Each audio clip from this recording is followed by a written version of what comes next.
Legislative year ends at the upper and lower houses of Parliament with a call by Senate President and House Speaker on MPs and senators to step up the fight against the COVID-19 pandemic in the country. The test and treatment of the novel coronavirus in Cameroon is free of charge. Public Health Minister issues a communique to warn medical practitioners against the act of extorting money from patients and reassures the patients of government's total responsibility on their health care.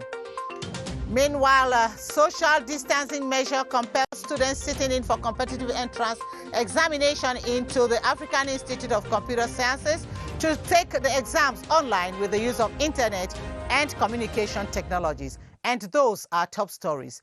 Thanks for joining us on this edition of the 7:30 News. I am Gladys, TATAH. The curtains have been drawn on the first ordinary session of the 2020 legislative year, with House Speaker Honorable Kavayege Jibril exhorting the elected representatives to continue efforts to contain COVID-19 in their constituencies. While applauding the creation of the National Solidarity Fund, he strongly condemned citizens who violate measures put in place to curb the spread of the pandemic. Esther Kima Tabot reports on the closing plenary sitting. The session, holding within a context marked by the coronavirus, ends with a call for concerted endeavors to guarantee collective survival. In the presence of Prime Minister Joseph Jengute, Senate Deputy Speaker for Tabetando and other dignitaries, House Speaker Honorable Kavayege Jibril reiterated that the pandemic is not a partisan battle. Consequently, the National Solidarity Fund, which is the only legal framework to receive money, must be supported by all. He condemned the disregard for government directives and the propagation of fake news to the appraisal of the House. Going back to my constituency, that will be my target, to see how I'll be able to combat the spread of COVID-19 in my constituency. He has insisted, calling everyone to join and work in solidarity with all the actors. It was, for me, a good interpellation. When we tell Cameroonians to go out and put on masks daily, or if you don't put them, you pay a fine, we must provide those masks to Cameroonians.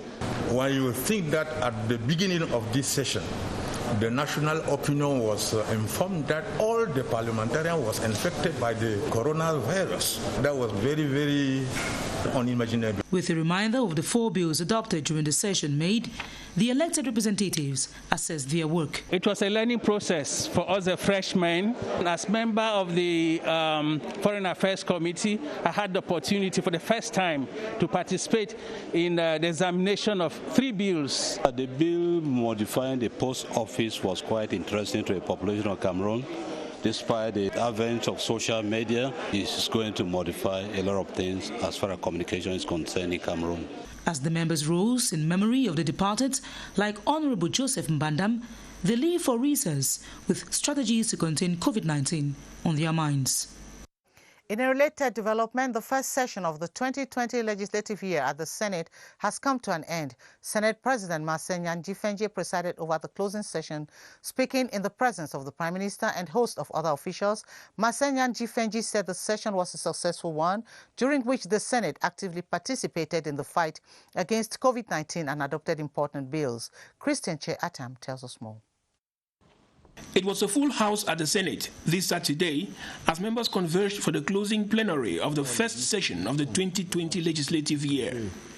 The strict respect of barrier measures against COVID-19, which characterized the session, was evident during this last grouping.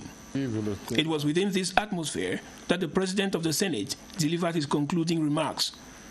Marcel Nyan-Jifenji termed the session a successful one, during which the Senate did not only adopt important bills for the development of Cameroon, but also contributed in the functioning of Cameroon's 58 billion response plan against the coronavirus, which he says includes recommendations made by the Senate. He also revealed that the Senate as a whole contributed 100 million francs to the National Solidarity Fund against COVID-19, created by President Paul Biya. This first session for 2020 has left a lasting impression on members of the Senate for the quality of work done. The 4 bills adopted during the session, according to the President of the Senate, attest to the fruitfulness of this first session for 2020. especially, he says, the bill authorizing the head of state to ratify the revised ECAS treaty, as well as the bill governing postal services in Cameroon. If this bill is actually promulgated into law by the head of state and it takes effect and many things are corrected, then we will now have post offices to the nearest neighborhoods. There's only one take home. The government is trying to revamp postal activities in Cameroon. As the curtains descend on the first session of the 2020 year at the Senate, the president of the institution has invited Cameroonians to rally behind the government and bar the way to the coronavirus. Whether symptomatic or asymptomatic, the health care for all COVID-19 patients is insured by government, who bears the total cost for treatment. Immediately a coronavirus case is confirmed in the country, the infected person is transferred to one of the approved hospitals or isolated units where they are attended to 24/7. Yoti Kaleli-Songe reports. Once the number 1510 is dialed and those at the call center find cause for alarm, a team comprising of a psychologist is immediately deployed to the location of the suspected case to get samples for a lab test. 48 hours later, the result is out. That is free of charge, and the screening will tell us if the patient is positive or negative. If the patient is negative, he will stay in quarantine and he will be followed up by a team that is made for that. From the time a case is confirmed, it becomes the sole responsibility of the state to cater for the patient. Generally, when someone was detected positive, the Center of Control of this disease in Cameroon tell us that there is a patient to be taken care in our hospital. So we prepare the place for receive this patient, and then when the patient arrives, we organize all the consultation. Then they receive prescriptions, all medication, meals. Nobody pay any fees because all the care is free of charge. Upon discharge from hospital, the recovered COVID-19 patient spends 14 additional days in confinement at home, but not without health care. Patients are called by two kinds of persons. Firstly, the person in charge of the tracking at the Unity of Public Health Services, or tracking at the second phase by the person of the hospital. After the quarantine period, you will have another test which is still free of charge. If the test is still negative, then you will still be followed up again. These are amongst efforts geared towards containing the coronavirus in the country and ensuring that it is completely eradicated. In an effort to step up response in the battle against COVID-19, the government, through the Ministry of Public Health, has multiplied testing and healthcare centers reserved for cases of the virus. Cynthia Saptala outlines some of these official centers scattered all over the national territory. Increasing the number of health facilities charged with caring for patients of COVID-19 was a necessary move by government, with now 8 out of 10 regions being affected. The Ministry of Public Health recently decentralized testing sites with a communique signed April 17, 2020, creating new functional laboratories in 8 regions. As concerns health institutions officially charged with caring for cases of the coronavirus, in the far north, patients will be handled at the Maruwa Regional Hospital, same for those in the north region, where the regional hospital has been equipped to handle cases of the COVID-19. As Adamawa records its first case, the patient there will be treated at Ngaoundere Regional Hospital. For the east, the southwest, and the northwest, it's the Betwa, Limbe, and Bamenda regional hospitals that have been set aside to receive patients of the coronavirus. The south, on its part, has reserved 4 health centers for patients, while the littoral and center region have more because of the increasing numbers found there. In the littoral region, apart from the 3 main centers, 2 annexes have been added by government, that is the Yassa Hospital and Mbappe Lepe Stadium, which now serve as treatment centers. In Yaoundé, aside from the 4 known health facilities, the former Oka building in Votmbi and the military stadium also serve as treatment centers. A total of 22 as of date have been set aside to handle cases of the COVID-19. Test Invite is the name of the application that has given the African Institute of Computer Sciences, IAI, the breakthrough it needed in ensuring that those wishing to be admitted at the institute for the 2020-2021 academic year take the competitive entrance examinations without fear of being infected with or by the coronavirus. Today, with the use of the internet and communication technologies, about 200 students at home and abroad took the exams that lasted 1 hour 40 minutes from their respective locations. Yoti Kaleli Songa reports IAI Cameroon makes history today for being the first institution in the country to carry out a competitive entrance examination online. Yoti?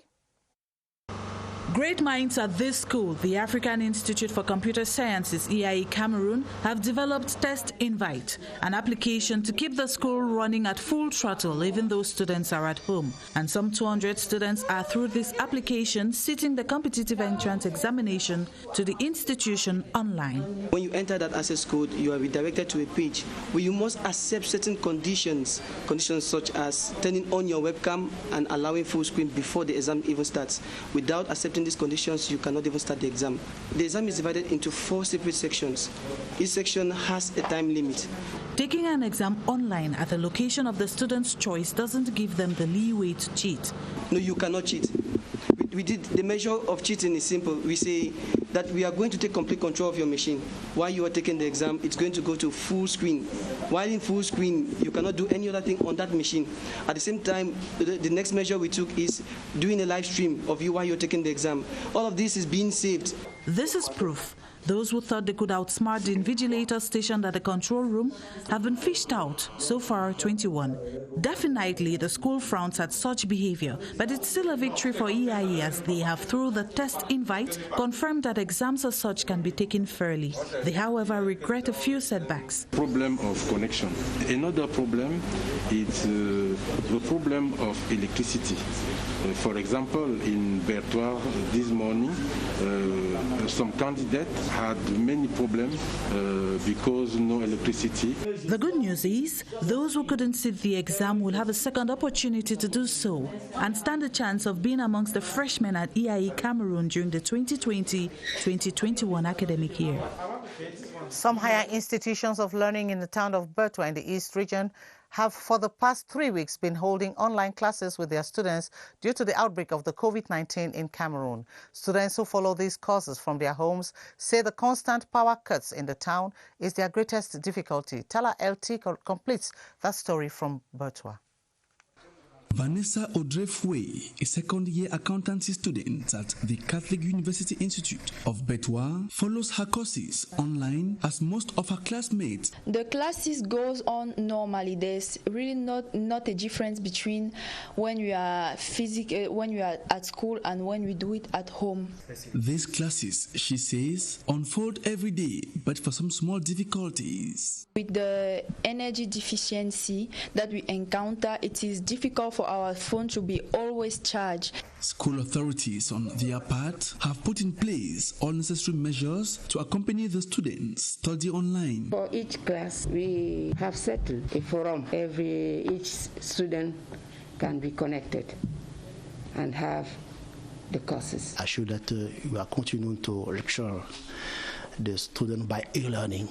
The rector has decided to create a platform online for students, and the teachers can send their notes in this platform. These students learn with the assistance of their parents, who, apart from providing money for internet connection, also make sure their kids follow these courses while they stay at home.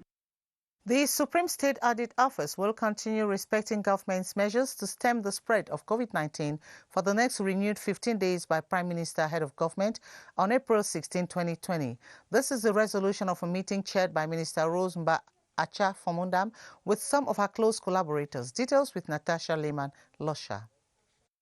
The Supreme State Audit Office is strongly engaged in blocking the way to COVID-19 by respecting government's measures, which have been renewed again. I had to hold this meeting today because the Prime Minister, you must have seen yesterday and today, the Prime Minister was on television, he was on the radio to say the measures put in place to fight the spread of coronavirus will have to be again extended to 15 more days. So we had also given instructions in our office here for measures to be put in place. The additional 15 days to stop the propagation of the coronavirus pandemic in the country has brought together the minister and some directors of the Supreme State Audit Office to evaluate what has been done so far at their level. We have come to evaluate what the measures as we put in place in Konsupe here, and we saw that everything was put in place, was respected to the letter, and so we have again renewed for the next 15 days, making sure that we block the spread of or the entrance of this virus into Konsupe. While waiting for COVID-19 to end, the respect of social distancing,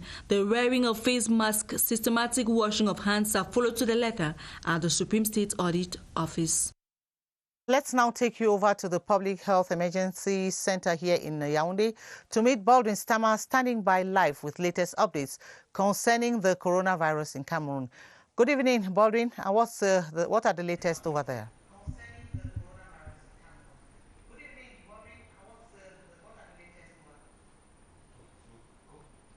Well, good evening to you, Gladys, TATAH, and welcome to the Public Health Emergency Operations Center this Saturday evening, where the good news for tonight is that there has been an increase in the number of confirmed cases of Cameroonians who have recovered from COVID-19. As of tonight, we have 260 Cameroonians who have recovered from COVID-19. This information was confirmed to us a while ago during a press briefing by officials of the Ministry of Public Health. And our resource person tonight is Dr. Ashta Hamadou. She is a public health expert.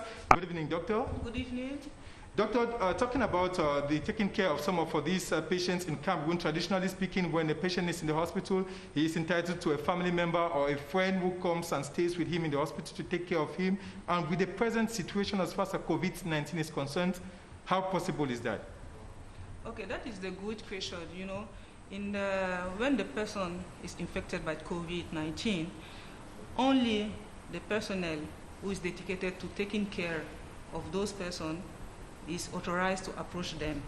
It's important to know that while respecting all the protective precautions, you know, so you will understand that it's prohibited for the family to approach those persons. And this personnel was supposed to take care of these COVID-19 patients. What are some of the do's and the don'ts from this expected from these medical staff? Okay. What are some of the things they're supposed to do and what are they not supposed to do? Fortunately, the health personnel don't know what they have to do, and we have the procedure, we have the guidelines when we are taking care of those specific disease, because COVID-19 is a transmitted disease. We know how we can prevent it. So those health personnel is taking care. They are respecting all the guidelines and the procedure. And the other thing is that, you know, the family, we cannot allow the family to come and to stay with the patient in the hospital. I want just to remind you that the government has put in place all the measures to provide a complete care. So the family don't need to come and to stay with the patient. But we have some cases that, in case that maybe the patient wish to have a specific meal or food, the family can bring and deliver to it to the personnel who via a secure way can provide it to the patient. And before that, when I say that the family are not allowed, but we in our structure, we have to take the address or the phone number of those, the family, at least one or two people, and despite the effort of health personnel, the fatal outcome may occur. So in that case, the family will be notified and they will come to assist, but by respecting the very strict biosecurity precaution to make the burial, and the burial will be done by our services. So that is the two scenarios that we can have, and you don't need the family to be there because of the biosecurity reason, and the government put all the measures in place by providing medication until food. So all the patients who is infected and they are in our hospital, everything is free. So it's important to know that. Thank you so much, Dr. Ashta Madu, for being a resource person in the 7:30 newscast this evening. Well, Gladys, you can notice directly behind me that this call center of the Public Health Emergency Center is scanty this evening. This is so because the toll-free number 1510 is not available since yesterday, Friday, due to a technical fault that affected the optical fiber of the Public Health Emergency Center. Notwithstanding, officials of the Ministry of Public Health have promised Cameroonians that they will make available different numbers that they can use to call in order to know more about the spread of the COVID-19 in Cameroon using their different platforms. And equally, Cameroonians are encouraged to stay at home and to use face masks when they have to leave their respective homes to go to different public places, and to equally avoid relying on information that they see on social media, because the only reliable information as far as the spread of COVID-19 in Cameroon is concerned is that made available through the Ministry of Public Health. Well, Gladys, the good news for today is that 260 Cameroonians have recovered from COVID-19 this Saturday. Back to you, Gladys. Thank you very much, and that's quite good news for Cameroonians, Baldwin. But after everything, keep safe. During the pre-CEMAC ordinary session, which held on March 28, 2020 in Brazzaville, amongst the recommendations adopted featured negotiations in view of a collective cancellation of the external debt of CEMAC countries to help the sub-region grapple with the negative repercussions of COVID-19. But where does the CEMAC sub-region stand now? Caroline Oke-Anoma explains. Apart from consultation and official contacts organized between leaders of the CEMAC region and leaders of the international financial community, official letters were dispatched on April 5, 2020 to heads of states of some main industrial countries. The files is making progress. It's making progress because it was decided during the meeting of G20 that there will be a suspension for 6 months on the payment of the interest of the payment of the debt. The debts of CEMAC member countries stand at over 26.7 billion CFA francs. But given the urgency with which the resources are required, the CEMAC Commission resorted to the IMF's fast-track financing window and readjustment trust fund for disaster assistance response. The leaders of CEMAC did approach those of IMF and the World Bank because the countries of the region need emergency and financial assistance to fight this pandemic and also to rebuild the economy. Cameroon, Central Africa, Gabon and Chad have already used it to the tune of 271 billion CFA francs. I can assure you that negotiations are continuing for all the countries of the region, and all the countries of the region will benefit from the new initiatives taken by the World Bank and the IMF. Disbursement for Gabon and Chad have already been approved by the IMF board to the tune of 88 billion CFA francs and 55 billion CFA francs respectively. Cameroon and Central African Republic should receive theirs shortly.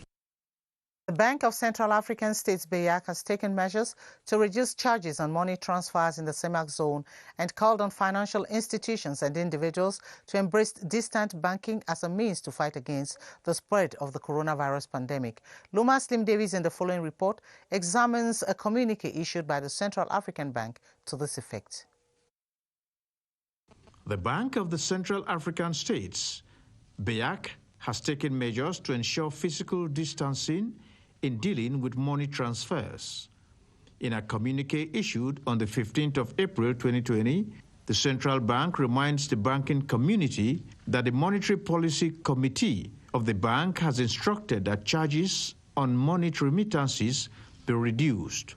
The usual financial operations are therefore encouraged to be carried out in distant banking. The bank also informs the public that bank cards and other electrical paying instruments henceforth becomes product for interchangeable payments between intra- and intermonetary operators. By this decision, bottlenecks between two mobile money operators on payments are eliminated. Major advantage is to avoid manipulating money physically as a measure to avoid the spread of the coronavirus.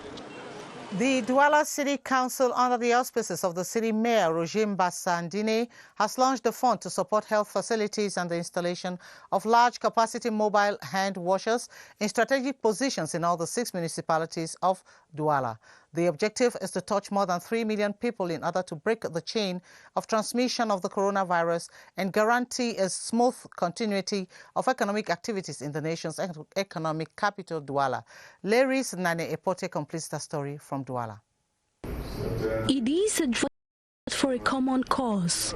75, 50 and 30 million francs CFA are the expected amount to be contributed by companies in the economic capital, according to their production capacity, to assist the Douala City Council in their special program to fight the COVID-19 pandemic. It is a question of reaching 4 million inhabitants through this action of synergy by economic operators and the Douala City Council. The project aims at installing large-capacity hand washers in strategic corners in all 6 municipalities in Douala and support health institutions with preventive kits. The strategy that Martin and the team have developed is outstanding.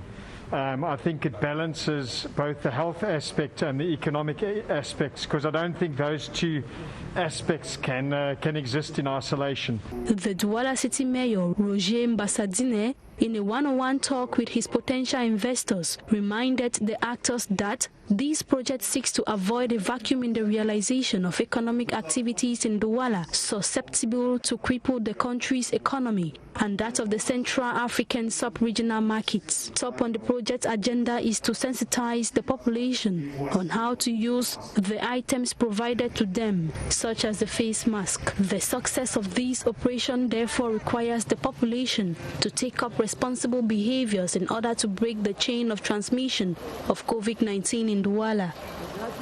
The fight against the COVID-19 pandemic has intensified in Meganga, capital city in the Mbere division in the Adamawa region. CPDM parliamentarian Honorable Halia Musa has donated a consignment of goods of basic necessity and face masks to the population while calling on them to support the state in the fight against the coronavirus by respecting all the preventive measures put in place by government. Details with Celestine Sumbelo of CRTV Adamawa.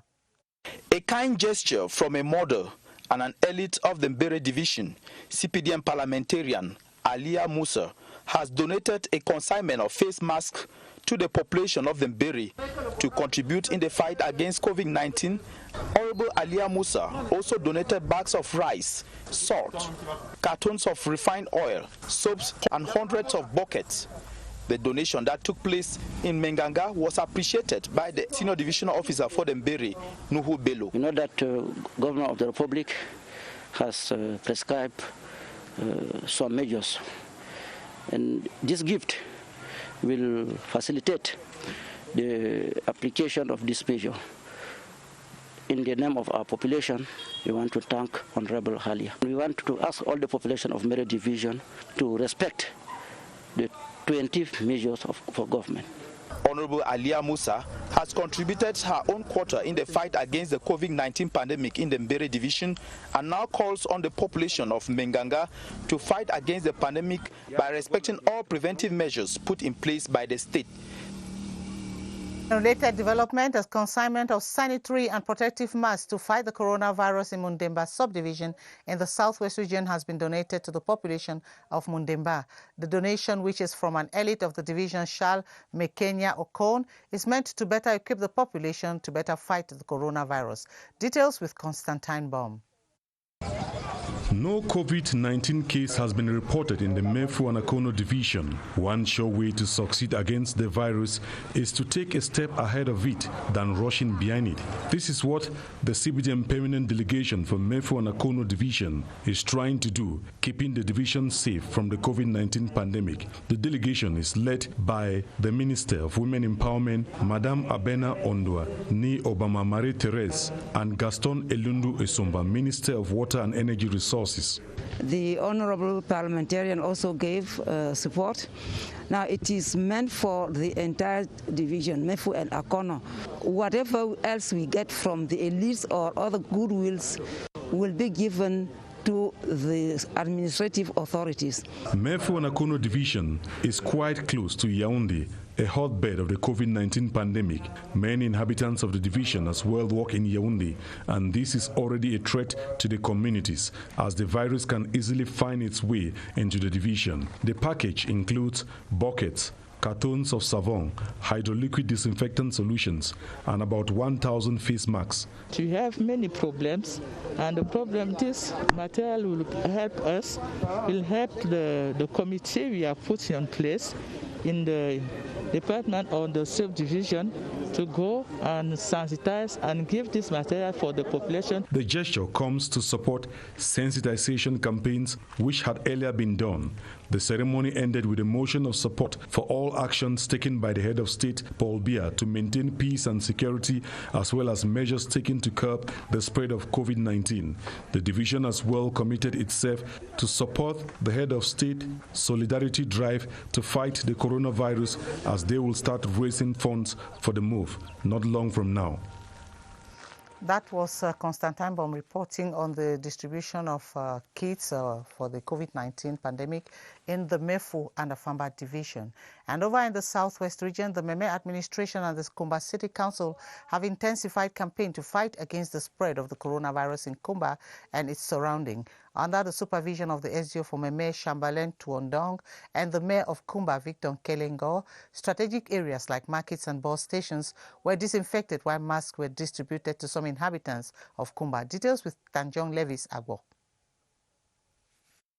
In a bid to contain the spread of the coronavirus in Kumba, the senior divisional officer for Meme Division, Shambalen Tuondong, alongside the Kumba City Mayor, Victor Kelengo, and his close collaborators, carried out the sensitization and disinfection exercise in Kumba. Starting from the Kumba main market, the senior divisional officer monitored the disinfection of the market before moving to Mabunji checkpoint, where a screening and hand-washing exercise has been going on for some few days. And so we do in Kumba, so make sure that we assure the security of the citizens of Kumba.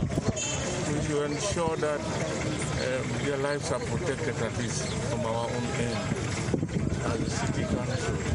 That is why we have taken up on this initiative to go around disinfecting the parks, the markets, and those areas which are populated thickly by the inhabitants of Kumba. The senior divisional officer and his close aide moved to the Kumba Park to sensitize the population on the need for them to respect the measures put in place by the government. Some 100 masks were handed to the president of the park. A similar exercise will be carried out at the Fiango and Mabanda parks as well as the Fiango market. We now take this report from Constantine Baum, where a consignment of sanitary and protective masks to fight the coronavirus in Mundemba subdivision in the southwest region has been donated to the population of Mundemba.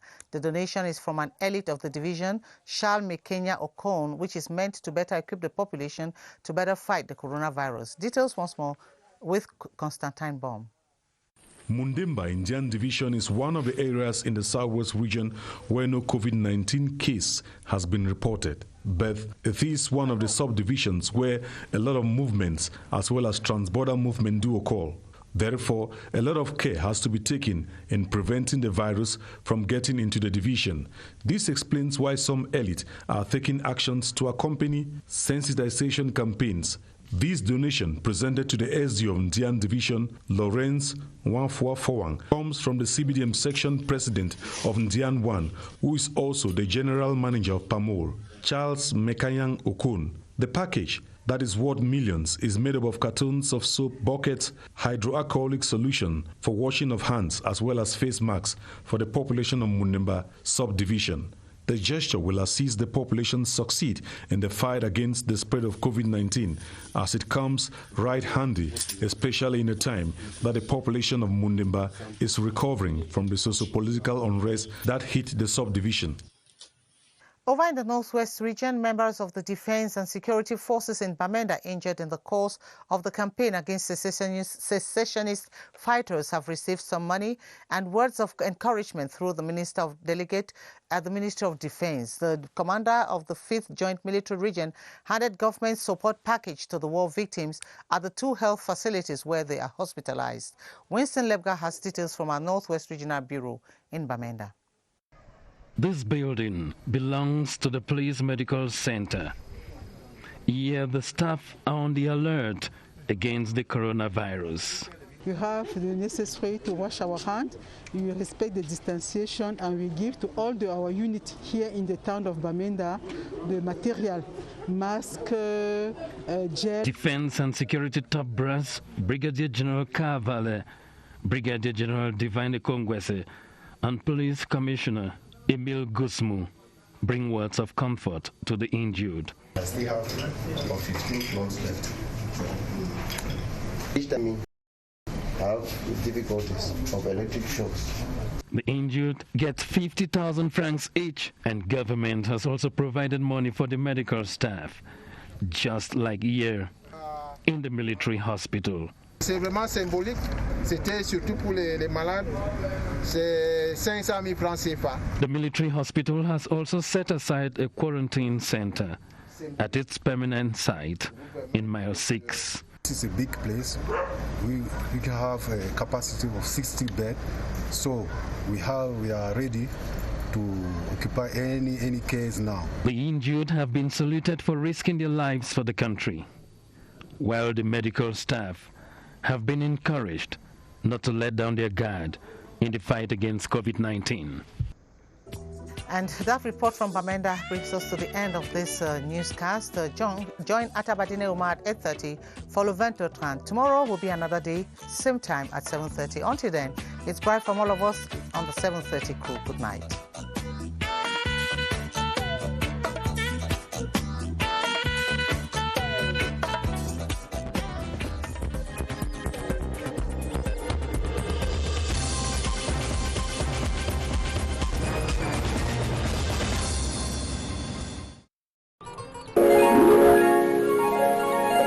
CRTV News, ici, toute l'info.